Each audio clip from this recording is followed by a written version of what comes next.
주시기를 원하며 너를 지키시기를 원하시며 여호와는 그 얼굴을 너를 향하여 드사 은혜와 평강 주시길 원하노라. 너를 보배롭고 존귀하게 여기시는 하나님이 내 삶 속에서 이 약속을 신실하게 예루살렘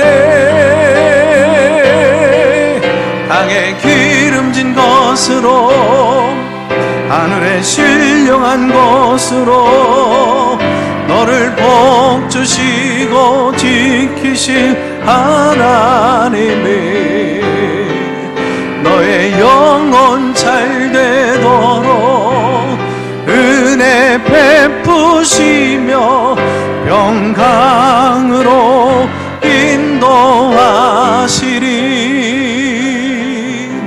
아멘. 평강의 하나님이 우리의 삶을 인도해 주실. 산발랏이 우리가 성을 건축한다함을 듣고 크게 분노하여 유다 사람들을 비웃으며 자기 형제들과 사마리아 군대 앞에서 일러 말하되 이 미약한 유다 사람들이 하는 일이 무엇인가? 스스로 견고하게 하려는가? 제사를 드리려는가? 하루의 일을 마치려는가? 불탄 돌을 흙 무더기에서 다시 일으키려는가 하고 암몬 사람 도비아는 곁에 있다가 이르되 그들이 건축하는 돌성벽은 여우가 올라가도 곧 무너지리라 하더라. 우리 하나님이여 들으시옵소서. 우리가 업신여김을 당하나이다. 원하건대 그들이 욕하는 것을 자기들의 머리에 돌리사 노략거리가 되어 이방에 사로잡히게 하시고 주 앞에서 그들의 악을 덮어두지 마시며 그들의 죄를 도말하지 마옵소서. 그들이 건축하는 자 앞에서 주를 노하시게 하였음이니이다 하고 이에 우리가 성을 건축하여 전부가 연결되고 높이가 절반에 이르렀으니 이는 백성이 마음들여 일을 하였음이니라. 아멘. 왜 착한 사람에게 나쁜 일이 생기는 걸까요? 하나님 어찌하여 저에게 이런 시련을 주십니까? 라는 질문을 우리가 종종 듣곤 합니다. 우리가 열심히 살고 또 착하게 살고 신앙생활을 잘하고 있는데도 불구하고 악한 병에 걸리고 또 가난에 닥치고 갑작스러운 비극을 만날 때마다 인생의 두터운 벽 앞에 주저앉아 가슴을 찢어가면서 울 때가 있습니다. 사람들은 이럴 때 어찌 내게 이런 아픔과 시련이 찾아오는 걸까? 회의를 품을 수 있습니다. 하나님이 살아계시다면, 전지전능하시다면, 오늘도 나를 사랑하시고 함께 해주신다면 이런 일이 일어날 때 조치를 취하시고 또 하나님께서 역사해 주시지 왜 가만히 계시는 걸까라고 하는 질문을 하게 될 겁니다. 하나님 공의로우신 분이라면서 우리가 얼마든지 이런 마음을 품으며 우리 마음이 두 마음을 품게 되어지고 또 회의를 품을 수 있습니다. 미국 보스턴에 살고 있는 진실하고 착한 해럴드 쿠시너라고 하는 목사님이 있죠. 어린 자녀 하나를 두었습니다. 이 아이 재롱 떨고 있는 그런 재미로 하루하루를 즐겁게 살았죠. 그런데 이 아이가 3살 때쯤 조로증이라고 하는 희귀병을 앓게 되죠. 이 아이가 14살 11년을 살아오는 동안에 얼굴도 모든 장기도 80, 90세 노인이 된 것처럼 일찍 죽어가는 병입니다. 아비보다도 먼저 늙어가는 이 어린 아들의 모습을 바라보는 어미 아비의 마음이 오죽이나 했을까요? 이 랍비는 지금까지 선하고 의로운 사람이 더 잘 될 것이다, 그렇게 믿고 가르쳐 왔던 분입니다. 그런데 눈을 떠서 세상을 살펴보니까 이유 없이 상처받아서 울고 있는 사람이 의외로 많다는 사실을 알게 됐죠. 아파서 괴로운 가운데 고통 속에 시달리는 사람이 위로받고 싶어서 교회 문턱을 밟고 용기를 내어서 왔는데, 고난의 이런 시련은 죄의 결과다라고 말하는 사람들 때문에 더 깊은 상처로 앓고 있다는 사실도 알게 되어졌습니다. 왜 이러는 걸까? 나는 바르게 살고 싶었는데, 착하고 선하게 살고 싶었는데, 정직하게 살아왔는데, 내가 하나님 말씀대로 살고 정말 그 말씀 붙들고 하루하루 경건하게 살아왔는데 왜 나에게 이런 우리 가정에 고난이라는 게 찾아왔을까? 설교하는 목회자의 가정에 이런 어려움이 찾아왔으니 교인들에게 하나님의 말씀을 어떻게 증거해야 하는지 마음이 심히 괴로웠더라 합니다. 고난이 유익이라고 하는 말도 사랑하는 아들의 늙어가는 모습을 보고 있노라면 전혀 위로가 되지를 않는 겁니다. 그래서 그가 하나님 앞에 질문을 던지죠. 왜 착한 사람에게 나쁜 일이 찾아오고 불행이 찾아오는 걸까? 이 질문이 쌓이고 쌓여서 한 권의 책이 되어졌더랍니다. 흔히 사람들은 하나님의 뜻대로 잘 사는 신앙인들은 그저 시험도 없고 고난도 비껴갈 것이다, 그렇게 생각을 합니다. 그러나 착한 일을 하고 선한 일을 하는 믿음 있는 사람도 시험을 만나고 핍박이 있고 고난이 있고 위기가 있더라라는 얘기죠. 작은 교회를 잘 섬기는 참 믿음 좋은 집사님이 한 분 계셔요. 작은 교회의 재정의 절반을 감당할 만큼 참 헌신적이고 충성스러운 분입니다. 그렇다고 해서 이분이 교회에서 자기 목소리를 내거나 또 자기를 드러내는 분은 더더욱 아닙니다. 이분은 꼭 하나님이 도와주실 거야, 이구동성으로 교회 안에 모든 신자들이 다 그렇게 믿었어요. 이분이 잘 되어야 교회가 평화로울 것이다 라고 생각을 한 것이죠. 그런데 최근에 조금씩 사업이 어려워지면서 부도를 낼 수밖에 없는 상황을 맞이하게 됩니다. 목사님이 실망할까 봐, 또 작은 교회 어린 성도들이 낙심할까 봐서 이런 상황을 교회에 알릴 수도 없는 지경이 됩니다. 몇 주 전에 저를 찾아와서 이런 경우에 어찌했으면 좋겠느냐라고 전화로 서울에 계신 분이 상담을 해와요. 울먹이면서 그가 한 한마디의 말이 참 그 비수같이 제 가슴에 꽂혔어요. 사업이 잘 되어져서, 정말 큰 손이 되어져서 교회를 잘 섬기고 하나님 나라 확장하는 일에 역군이 되고 싶었던 게 제 꿈인데, 목사님이 잘 아시잖아요. 그런데 어찌 내 사업장에, 우리 가정에 이런 인생의 큰 시련이 찾아오게 되어진 걸까요? 라고 하는 말입니다. 태어난 척 해보았지만 못내 섭섭한 마음을 이길 수가 없었던 겁니다. 왜 하나님은 제대로 살아보려고, 경건하게 살아가려고, 믿음으로 살아가려고 정말 착하게 살아가는 나에게 이런 어려움을 주는 걸까? 왜 하나님 한번 도와주시지를 않는 걸까? 누구 남편이 암에 걸렸더래, 이것이 내 얘기가 아닐 때는 얼마든지 뭐 그럴 수 있잖아, 인생 살다 보면, 이런 생각이 듭니다. 누구 아들이 어쩌다가 교통사고를 당했대, 안쓰럽기는 하지만 세상 살다 보면 원치 않는 일도 만나는 거지 뭐, 이런 생각을 하고 지나갑니다. 그런데 그런 일이 내 남편과 내 자식에게, 나에게 이런 일들이 일어난다고 할 때 내가 뭘 잘못했어요, 하나님? 내가 뭘 잘못했길래 이런 시련을 주시는 거예요? 큰 시험이 마음에 몰려옵니다. 기억하십시오. 내 옆에 고난당하는 그 사람도 우리와 똑같이 연약함을 갖고 있는 사람이라는 것을 인정하셔야 됩니다. 왜 착한 사람에게도 불행스러운 일이 생길까? 오늘 설교의 결론부터 말씀을 드리려고 합니다. 오늘 느헤미서가 쭉 강의하다가 오늘 모처럼 오랜만에 4장을 다루는 이 시점에 본문의 주인공 느헤미야는 이런 원치 않는 참 믿음으로 살고 큰맘 먹고 하나님 앞에 헌신을 결단하고 좋은 선한 일을 계획하며 시작하는 이 시점에 엄청난 시험이, 공격이, 외부의 압박이 뭐 큰 이런 정말 원치 않는 상황이 펼쳐지게 되어질 때 why me? 하나님께 질문을 던지지 않았어요. 왜 착한 일에 위기가 오는 걸까요? 장애가 오는 걸까요? 묻지를 않았어요. 왜 착한 사람에게 위기가 오는지 이 질문을 던지는 것은 사실 성경적인 질문은 아닙니다. 이것은 질문 자체가 불신앙입니다.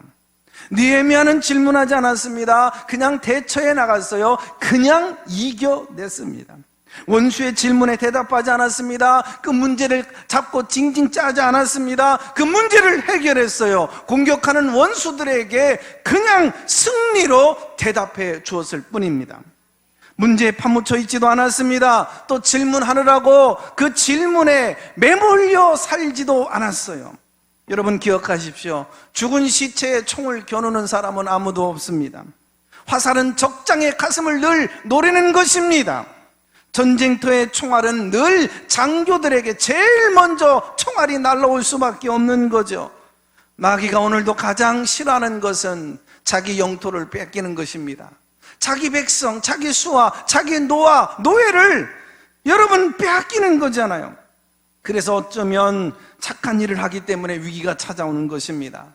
하나님의 백성답게, 하나님의 자녀답게 그 품위를 지키려고 애쓰기 때문에 위기가 찾아오는 것입니다. 시험이 찾아오는 것입니다. 내가 사탄의 영토를 정복하려고, 잃어버린 영혼을 구원하려고, 하나님의 나라를 위해서 살려고 하니까 시험이 오고 전쟁이 터지는 것입니다.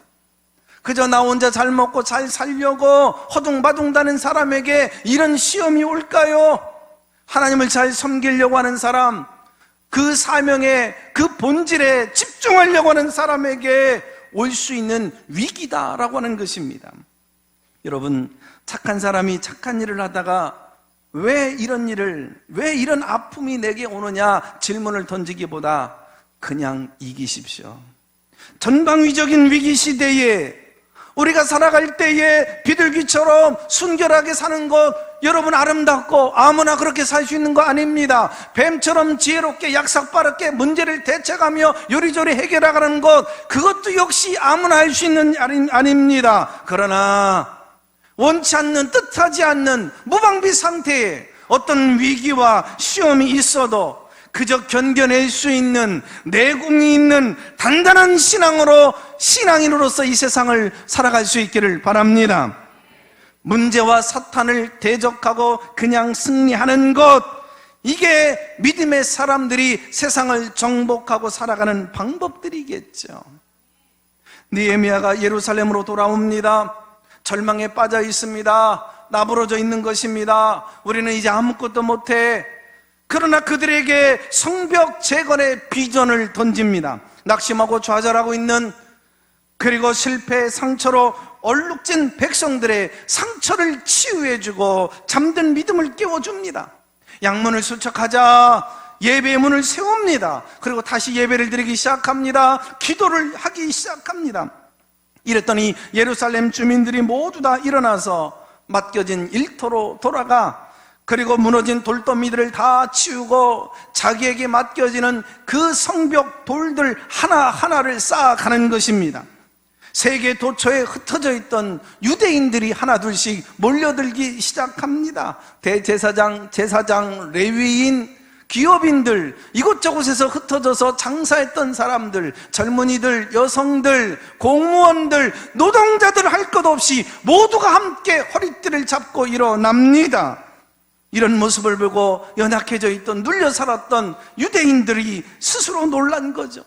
우리도 할 수 있구나, 뭉치면 하는구나, 우리도 뭔가 되는가 보다, 자신감마저 들기 시작합니다. 콧노래가 절로 나옵니다. 웃음보가 터져 나온 것이죠. 예루살렘 성벽을 쌓는 일은 단순히 건축 작업이 아닌 것입니다. 갈기갈기 찢겨진 이스라엘 백성들의 마음을 회복하는 시간이었고, 내팽개졌던 그 믿음과 그 신앙을 다시 일으켜 세우는 시간이었으며, 무너질 대로 무너졌던 그 공동체, 이스라엘의 공동체가 온전하게 반듯하게 세워지는 그 사건이었던 것입니다. 바로 이때입니다. 뭔가 해보려고, 결단하려고, 헌신하려고, 충성하려고 은혜의 십자가를 붙들고 하나님만 바라보며 살겠다, 분연히 일어난 그때였습니다. 웬걸요 달 풀리고, 여러분 그때 하나님이 우리의 예배 가운데 응답하시고 축복하시고 만사가 형통하게 풀릴 줄 알았죠. 웬걸요, 바로 이때 도전이 옵니다. 시험이 옵니다. 공격 개시가 되는 거죠. 이 대적은 그야말로 큰데 대적이 되어져서 공격해 옵니다. 대적자들의 공격 앞에 이 느헤미야가 여러분 어떻게 그냥 이것을 이겼는가라고 하는 내용이 이제 앞으로 4장, 5장, 6장이 펼쳐지게 되어지는데 오늘은 4장 여러분 첫 부분이 시작되어지는 상황입니다. 사실 느헤미야가 예루살렘 총독으로 도착하기 전에 이 예루살렘 유다는 산발랏이 통치하고 있던 자기 영역이었어요. 그래서 유대는 늘 의존적이고 그리고 약한 상태로 계속 남아서 산발랏 밑에 그렇게 늘 통치 속에 살아가기를 원했던 겁니다. 그런데 어느 날 아닥삭스다 왕의 절대적 신임을 얻었던 이 느헤미야가 유대 총독으로 지금 갑자기 부임해 와서 무너져 있는 그 예루살렘 성벽을 건축하겠다고 하면서 유대 백성들의 그 힘을 키우게 되어지니까 이제 산발랏과 그 동료들은 지금까지 자신이 맘대로 부려먹고 그리고 꼬봉으로 생각했던 그 유대와 예루살렘 사람들이 일어서는 그 모습을 보면서 위협을 느끼기 시작한 것입니다. 유다에서 누렸던 자신의 지배력이 무너지고 영향력이 사라지게 되어지는 것을 보면서 불안하게 생각했던 거죠. 또한 자신과 그리고 그 산발랏 주변에 따르던 동조자들 앞으로 권력과 부귀를 상실할 위기를 겪게 되어진 겁니다. 그래서 4장 1절입니다. 4장 1절에 보니까 산발랏과 그의 동조자들이 성을 건축한다라고 하는 소식을 듣고 이들이 크게 분노합니다. 어떻게 하든지 간에 느헤미야와 그 백성들의 그 성벽 쌓는 일을 이제 멈추게 해야겠다라고 생각한 거죠. 그래서 이들이 첫 번째 채택한 그러한 전술이 심리전이었던 것입니다. 처음엔 심리전을 펼칩니다. 그들을 업신여깁니다. 비웃고 조롱하는 거죠. 그리고 네가 아닥삭스다 왕을 대적하려고 하느냐 이렇게 모함을 하고 동조자들을 모아서 연합하여서 이 느헤미야의 마음을 무너뜨리고 위협하고 그리고 큰 대적으로 나타나게 된 거죠. 내가 일어서는 것, 내가 믿음을 지키려고 하는 것, 이 위기의 시대에 내게 맡겨진 공동체 하나를 세우려고 하는 것, 이것이 시대를 살아가는 그리스도인들의 지상 과제라고 하는 것입니다. 사랑하는 여러분, 세상에서 일어난 위대한 일, 선한 역사들 가운데 반대 없이 시련 없이 세워지고 일어난 일들 있습니까? 여러분, 전보 비행기가 뜰 수 있었던 것은 공기에 저항이 있었기 때문이에요.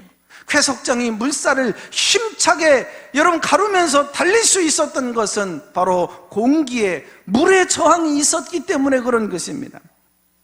마귀는 오늘도 하나님의 선한 일들을 무너진 채로 내버려 두라 라고 유혹합니다. 너희 가정 못 일어나, 그 꼴이 네 모습이라는 거 너 몰라? 내버려둬, 무너진 채로 놔두어. 너희 두 사람의 관계 세우려고 하지 마. 그동안 많은 상처 입었지? 세우려고 하다가 더 깊은 상처에 빠질 수 있는 거야. 너희 구역 예배 안 되잖아. 애써도 무너진 채로 내버려둬. 한국교회 이대로 무너질 거야. 너의 민족이 무슨 희망이 있겠니? 더 큰 위기와 시련이 네 앞을 기다리고 있을 게다. 네 남편의 신앙, 내 믿음, 내 비전, 내 자녀들의 미래 앞날 할 만큼 해봤잖아. 안 된다니까. 네 남편과 이웃들, 지인들, 전도 대상자들, 예수 안 믿겠다고 차일피일 미루는 그들 공들이고 애쓰고 섬겨봐야 소용없잖아. 너 모멸당하고 자존심 상하고 너 힘들게 할 필요 없어. 하는 사람들한테 하라고 그래. 내버려둬. 무너진 채로 내버려둬. 이것이 산발렛의 외침이었고 마귀의 시험입니다. 그래서 4장 1절 문이 열려지게 되어지면 산발랏이라고 하는 원수가 무너진 성을 수축하려고 하는 사람들에게 크게 분노를 드러내죠. 비웃고 조롱합니다. 이 조롱의 내용이 2절에 보니까 5가지의 질문 형식으로 던져집니다. 먼저 이 미약한 유다 사람들이 지금 하는 일이 무엇이냐? 야, 힘도 없는 것들이 뭘 하겠다고 그래? 스스로 견고하게 하려는가? 야, 자기 자신도 일어서지 못하는 주제에 성벽을 세워 제사를 드리려는가? 이미 하나님이 너희를 버렸는데 이제 와서 하나님을 찾고 예배를 드린다고? 야, 하루에 일을 마치려고 하니 죽을 똥 살 똥 설친다고 이게 될 일이냐고. 불탄 돌을 흙무더기에서 다시 일으키려느냐? 어지간히 무너졌어야지. 그래야 가능한 일인데 안 돼, 못해, 할 수 없어, 불가능해. 이게 바로 산발랏의 얘기입니다. 느헤미야는 이 5가지 질문 앞에 왜 하고 싶은 얘기 없었겠어요? 반문하고 싶었죠. 그러나 입을 닫았습니다.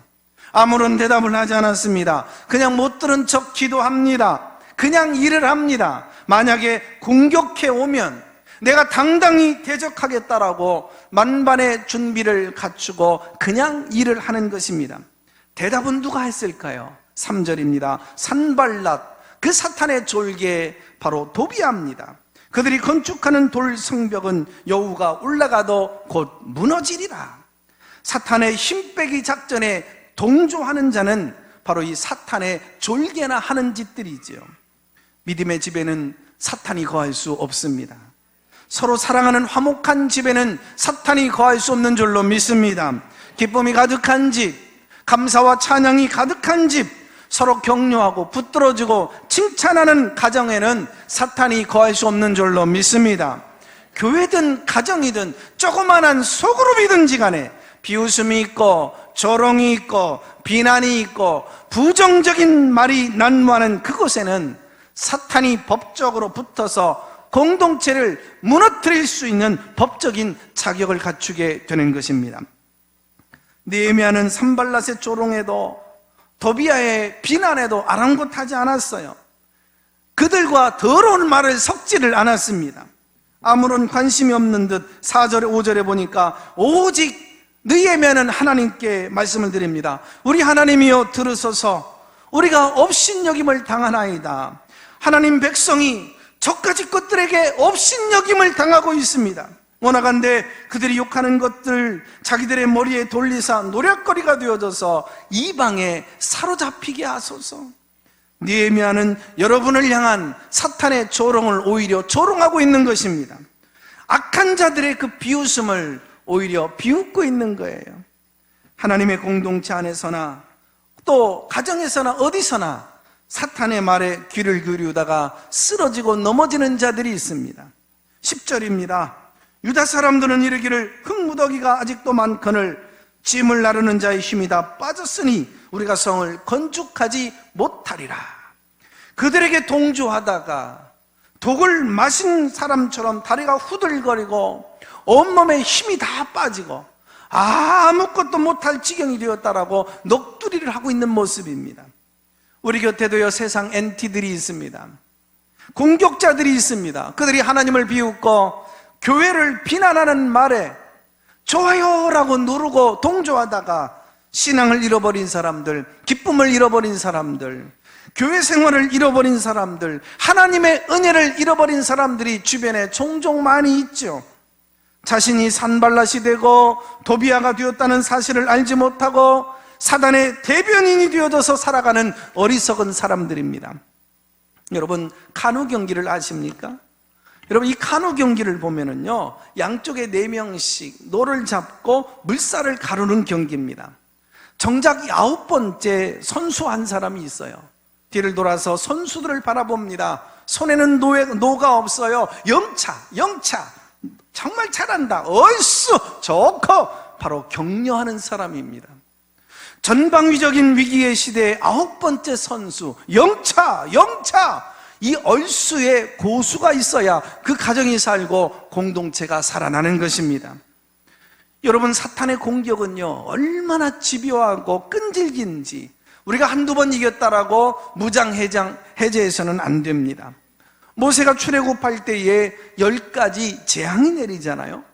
이 어마어마한 재앙을 받고도 바로 왕은 포기하지 않아요. 이게 사탄의 속성입니다. 본문 12절에 보니까 10번에 걸쳐서 끊임없이 유혹합니다. 이리 와, 거기 있으면 너 죽어, 포기해, 내려놔, 살려면 이리 와, 나한테 항복해. 10번에 걸쳐서 똑같은 말을 합니다. 이 못된 사탄이요, 우리나라 속담을 안 것 같아요. 10번 찍어 안 넘어가는 나무가 없더라. 이 산발렛의 조롱과 공격에 동조하는 사탄의 졸개들을 보십시오. 산발렛의 사마리아는 북쪽에 있습니다. 도비아의 암몬은 동쪽입니다. 그리고 아라비아는 남쪽, 아스돗은 서쪽입니다. 동서남북에서 원수들이 지금 벌떼처럼 구르떼처럼 몰려들고 오는 거예요. 도망갈 곳이 없어요. 사방에서 몰려옵니다. 바로 이때 여러분 다 닫혀 있지만 한 곳은 열려 있습니다. 하늘이 열려 있었던 거예요. 앞으로도 갈 수 없고 뒤에 추격자를 향해서 여러분 돌아설 수도 없고 좌로나 우로나 여러분 원수들이 진을 치고 있을 때에 땅으로 꺼져 들어갈 수 없을 때에 항상 열려 있는 곳이 있는 줄로 믿습니다. 하늘을 향하여 부르짖으면 되는 거예요. 4절 말씀, 우리 하나님이여 들으시옵소서. 우리가 업신여김을 당하나이다. 느헤미야서가 펼쳐지면 1장부터 계속 반복되어지는 하나님의 이름이 하나가 나와요. 바로 하늘의 하나님이에요. 닫을 수 없는 하늘, 사방이 내 앞을 가로막아도 언제나 열려있는 하늘의 주인 되시는 하늘의 하나님이시여. 느헤미야는 기도하고 백성들을 위로하기 시작합니다. 14절입니다.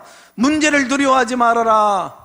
원수들 앞에 두려워하지 말아라. 적을 두려워하지 말아라. 우리가 두려워해야 될 분은 오직 한 분 따로 있다. 지극히 높으시고 크신 능력자의 초월자 창조주, 없는 것을 있게 하시고 불가능을 가능케 하시는 우리 생사화복을 주관하시는 그 하나님, 그 주님만을 두려워하고 기억하라. 그리고 너와 너희 형제 자녀와 아내와 집을 위해서 싸우라. 위기의 시대, 위기의 시간에는요, 일만 하면은 안 됩니다. 넘어진 사람들을 일으켜서 함께 손잡고 가야 됩니다. 여러분, 함께 일하는 동역자들을 격려하는 것이 가장 큰 일이에요. 사람을 세워야만 무너진 성벽을 세울 수 있습니다. 새벽부터 너희들을 위해서 아빠가 이리저리 뛰어다니는데 이놈들 뭘 그리 불만이 많어? 그러면은 새벽부터 뛰는 일 잠깐 쉬고 그 아이 붙들고 함께 가십시오. 사람이 먼저입니다. 사람을 세워야 성벽을 세울 수 있는 겁니다. 싸우면서 일하는 것입니다. 한 손 사람 붙들고 또 한 손은 벽돌 붙들고 일하는 양동작전. 모세는 산 위에 올라가서 하나님 붙들고 기도합니다. 여호수아는 산 아래로 내려가서 젊은이들과 함께 전쟁터에서 피를 흘리면서 싸웁니다. 양동작전. 물을 기르러 가면서도 손에 무기를 놓지 않아요. 잠자리에 들어도 갑옷을 벗지 않습니다. 느헤미야는 한 손에 넘어진 백성들을 붙들고 한 손에는 벽돌을 쌓는 것들을 싸우면서 격려하면서 적들을 물리치기 시작합니다. 사랑하는 여러분, 지금 여러분 안에 왜 착한 사람에게 불행이 오는가? 지금 끊임없이 질문이 용솟음치고 있습니까? Why me? 왜 하필 나에게 이런 나쁜 일이 찾아왔는지요? 나는 기도했는데, 신실하게 살아보려고 애를 썼는데, 충성하려고 했는데, 이제 마음먹고 하나님 뜻대로 하나님 앞에 쓰임받고 싶었는데 내게 왜 이런 일이? 여러분에게 끊임없이 질문이 일어나고 있습니까? 왜 착한 일에 조롱과 공격 그리고 실패가 있는가 자꾸 묻게 되어집니까? 느헤미야는 질문이 없었어요. 질문은 악한 자들이 했습니다. 산발랏, 사탄이 한 겁니다. 그 질문에 느헤미야는 대답하지 않았습니다. 악한 생각, 악한 말, 악한 자들과 말을 섞지를 않았습니다. 사방에 길이 막혀도 너희들이 막을 수 없는 길이 있다. 하늘의 하나님께 내가 나아가는 길 너희들이 감히 막을 수 없느니라. 할렐루야. 두려워하는 백성들에게 말합니다. 문제를 두려워하면 문제를 해결하시는 하나님이 안 보인다. 원수 앞에 두려워 떨면 진짜 두려워하는 자가 너 앞에 안 보여. 크고 크신 분, 두려우시는 분을 보면, 그분을 두려워하면 세상의 두려움은 사라지느니라. 문제는 사라지느니라. 원수는 떠나갈지어다. 하나님만 두려워하자. 넘어지지 말자. 네가 일어나는 것, 너 하나 믿음 지키는 것, 흔들리지 않고 견고하게 서 있는 것, 이게 이 세상을 지키는 일이야. 어느 책에 무엇을 보는가가 성패를 좌우한다라고 하는 글이 있습니다. 내용을 보니까 토끼와 거북이의 경주를 보라. 토끼는 거북이를 보았고 거북이는 산 위의 목표를 보았다. 원균은 이순신을 보았고 이순신은 조국을 보았다. 가인은 아벨을 보았고 아벨은 하나님을 보았다.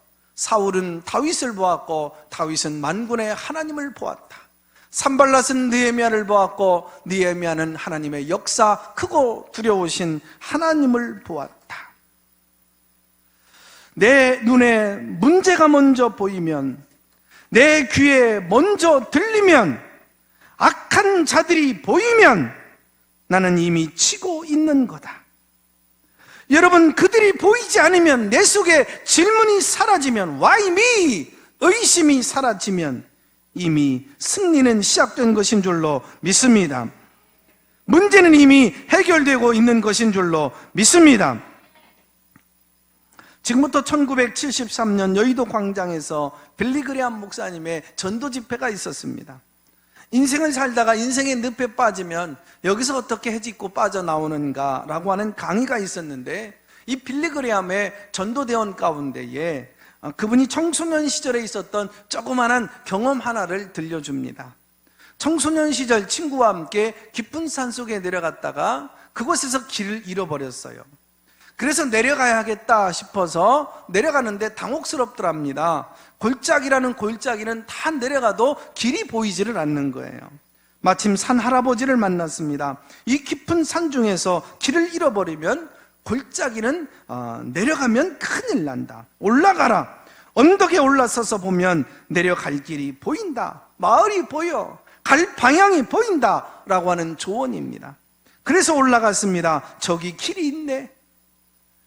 저리 가야 했을 걸, 방향을 발견하게 된 것입니다. 인생의 길을 잃어버리신 분 계십니까? 위기를 만나신 분들 계십니까? 험한 골짜기에 빠져서 갈 길을 잃어버리신 분 계십니까? 올라가십시오.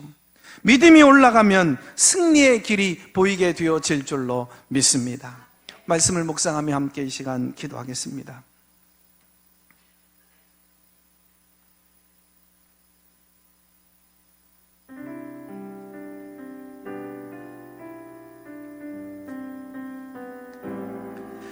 당신은 요즘 어떤 외로움을 느끼고 계십니까? 하나님은 여전히 당신과 함께 계심을 믿으세요. 오히려 아침마다 이런 구호를 외쳐보시면 어떨까요? 하나님과 함께라면 나의 미래는 희망적이다. 혹시 당신도 누군가로부터 거절당한 상처가 있으신가요? 하나님은 여전히 당신을 받아주시며 잠잠히 사랑하십니다. 다정하게 어깨 동무해 주십니다. 살포시 손을 잡아 주십니다. 그리고 반드시 회복해 주십니다. 인생의 길을 잃어버린 분 계십니까? 위기를 만나셨습니까? 갈 바를 알지 못하고 계신 분이 계십니까? 착하게 살고 열심히 신앙생활하는데 어려운 일이 닥치고 인생의 두터운 벽 앞에 주저앉아 우는 분 계신가요? 왜 나만 겪는 고난이죠? 왜 이런 시련과 아픔이 내게 찾아왔느냐고 이유를 몰라 몸부림치고 침체의 늪에 빠져서 허우적거리는 분 계십니까? 이 세상에서 실패한 일, 뜻대로 소원대로 되지 않아 정말 내가 예상치 않는 불행을 겪는 그 모든 것, 저나 여러분이나 설명을 할 수 없고 듣지는 못하지만 그저 느헤미야처럼 이겨내십시오. 이겨낼 수 있는 힘을 주님 주십시오. 어려움을 닥칠 때 도우시는 주님만 바라보세요.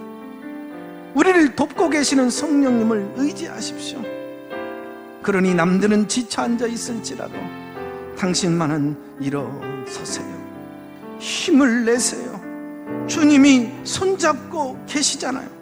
어떤 위기와 시험이 있어도 견뎌낼 수 있는 내공이 있는 단단한 신앙으로 살아가십시오. 주님이 나와 함께함을 믿는다면 어떤 고난도 이겨낼 수 있고 그 고난이 내게 복된 결말을 안겨주실 줄로 믿습니다.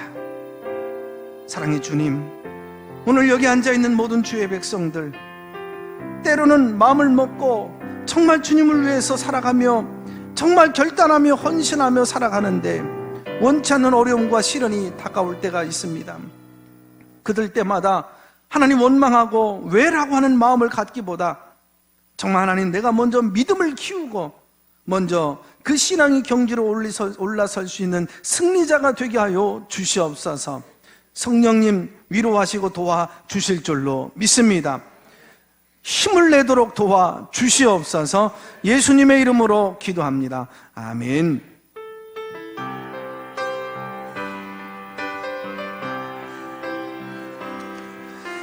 왜 나만 겪는 고난이냐고 불평하지 마세요. 고난의 뒤편에 있는 주님이 주실 축복 미리 보면서 감사하세요. 너무 견디기 힘든 지금 이 순간에도 주님이 일하고 계시잖아요. 남들은 지쳐 앉아 있을지라도 당신만은 일어서세요. 힘을 내세요. 힘을 내세요. 주님이 손 잡고 계시잖아요. 주님이 나와 함께함을 믿는다면 어떤 역경도 이길 수 있잖아요. 왜 이런 슬픔이 왜 이런 슬픔 찾아왔는지 원망하지 마세요. 당신이 잃은 것보다 주님께 받은 은혜 더욱 많음에 감사하세요. 너무 견디기 힘든 지금 이 순간에도 주님이 일하고 계시잖아요. 남들은 지쳐 앉아 있을지라도 당신만은 우리 오른손을 들고 고백합니다.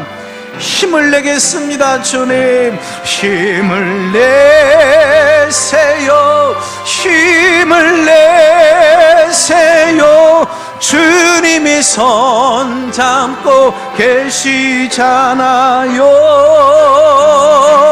주님이 나와 함께함을 믿는다면 어떤 고난도 견딜 수 어떤 시험도 이길 수 있잖아요.